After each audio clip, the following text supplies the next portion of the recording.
এই asthma mimics বা asthma আমরা কীভাবে আলাদা করতে পারবো? এখন এটা আলাদা করার জন্য আমাদের প্রথমে যেটা করতে হয় সেটা হলো মানে রোগীর হিস্ট্রি বা ইতিহাস জানা। যে রোগীর সাথে আমরা যখন কথা বলি, কথা বলার মাধ্যমে আমরা রোগীর হিস্ট্রিটা সম্পূর্ণ নিই।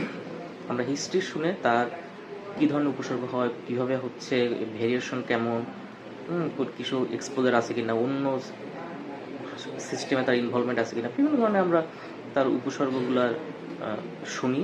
এই শোনার মাধ্যমে সাধারণত আসলে 70-80% আমরা ডায়াগনোসিস কিন্তু আমরা করতে পারি। বাকি 10-20% আমরা ডায়াগনোসিস করে থাকি ফিজিক্যাল এক্সামিনেশনের মাধ্যমে, মানে শারীরিক পরীক্ষার মাধ্যমে।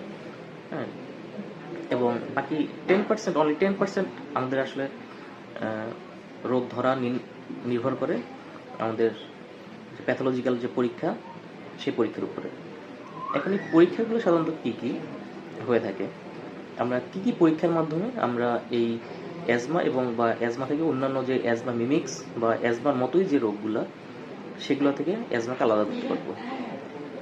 সাধারণত বয়স্ককালে যেটা হয়, অ্যাজমার খুবই কাছাকাছি রোগ যেটা, সেটা হলো সিওপিডি, বা যেটাকে আমরা সাধারণত ব্রঙ্কাইটিস নামে চিনি, যেটা আসলে বয়স্ক মানুষের যারা দীর্ঘদিন ধরে ধূমপান করে থাকেন তাদের ক্ষেত্রে এই সিওপিডি রোগটা হয়ে থাকে।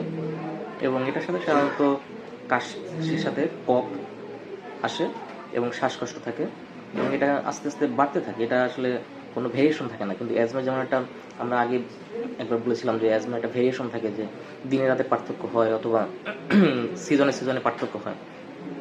তো এই পার্থক্যগুলো আমাদের সাধারণত থাকে না।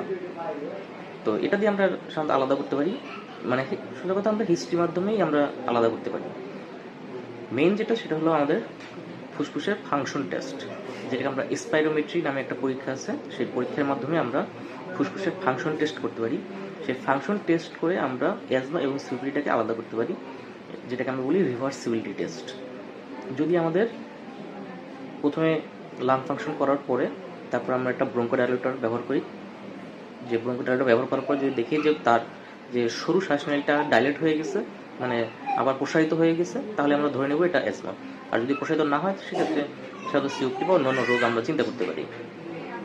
এরপরে আরও কিছু পরীক্ষা আছে, যে পরীক্ষাগুলো সাধারণত আমাদের অ্যাজমা থেকে অন্য রোগ যে না সেটা আলাদা করার জন্য ব্যবহার করা হয়। যেমন আমরা এই যে এবিপিএ বা ছত্রাকের কারণে যে রোগটা হয়, সেটার জন্য আমরা কিছু সামান্য ব্লাড টেস্ট এবং স্কিন পিক টেস্ট জাতীয় আছে, সেগুলো আমরা করে এটা আলাদা করতে পারি। তারপরে আমাদের একটা বুকের এক্স রে বা সিটি স্ক্যান আমরা করতে পারি যদি খুব প্রয়োজন হয়, যদি আমরা খুব সাসপেক্ট করি যে আমাদের যে শ্বাস